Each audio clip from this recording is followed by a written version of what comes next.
So DIY procedures with internet and all the content created on social media and everything, you can see now there is online tutorial on YouTube to inject yourself your lips. And there is Instagram a beautician on internet who can promise you to make all your face with fillers. This is extremely dangerous because every time you put a needle under your skin, you can hit a vessel, like an artery.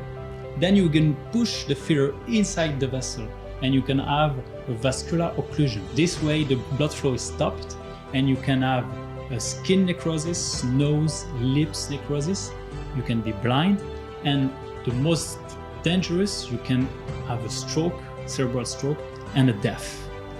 So this is really dangerous procedures, and the most important thing is always to seek to a professional who knows how to perform the injectables.